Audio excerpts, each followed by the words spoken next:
سوپای گڵینی تێراکۆتا لە نزیک شاری مێژوویی شیانیانگی چینە و نزیکەی 1700 کیلۆمەتر لە پەکینی پایتەختەوە دوورە.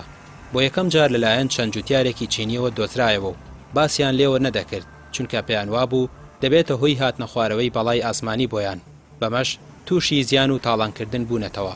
دواتر لە ساڵی 1974 لەلایەن حکومەتەوە پەیزاندرا و شوێنەوارناسان کاری کنە و پشکنینیان تێدا کرد. نزیکەی 40 ساڵ زۆربەی نهێنیەکانی نەزانراو بوون، بەڵام لەم دوایەدا وردەکاری سەرسوڕهێنەر لەبارەیەوە زاندرا. شوێنەوارناسان لە سەرەتای کنە و پشکنینەکانیان لە شوێنەکەدا توانیان 8,000 سەربازی دروستکراوی گڵین و 40,000 پارچە چەکی جۆراجۆر بدۆزنەوە. سەربازەکان باڵا و جەستەیان لە مرۆڤێکی ئاسایی دەچێت و بە شێوازێکی سەرسوڕهێنەر هەر هەمویان لە یەکتری جیاوازن و هیچ کامیان بە تەواوی لەوەی دیکە ناچێت. بە درێژایی کات تووشی شکان و زیان پێگەیاندن بوون.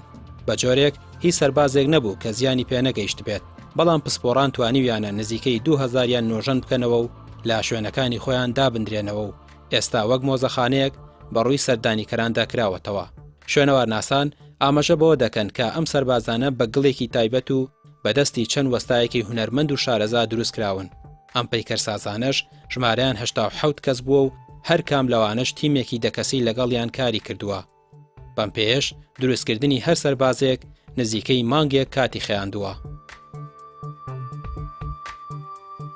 ئەم پەیکەرانە بە فەرمانی کینشی ئیمپراتۆرێکی چین دروست کراون کە توانی سوپای چین یەک بخاتەوە و بە دانانی یاساش بۆ چین ناوبانگی دەرکردووە.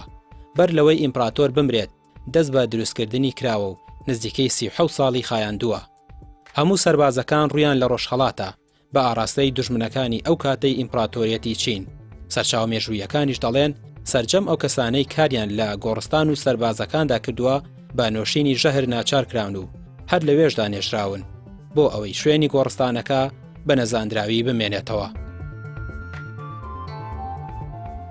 هەموو ئەو سەربازانە و ڕەنگەکانیان هاوشێوەی سەربازەکانی ئیمپراتۆر کینشینن، بە کەلوپەل و پلەکانیانەوە دروست کراون. خودی ئیمپراتۆریش خۆی لە ژەهرەکەی نۆشیوە و بەو هۆکارەوە گیانی لەدەست داوە.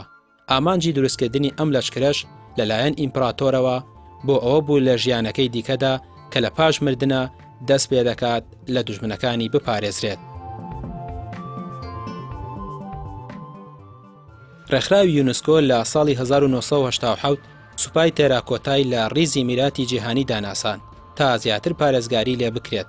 چەند جارێکیش چەند سەربازێکی سوپاکە بۆ نەمایشکردن بۆ چەند ناوچەیەکی دیکەی جیهان براون، لەوانەش لە پێشنگایەکدا لە سان فرانسیسکۆ بەشداریان پێکراوە.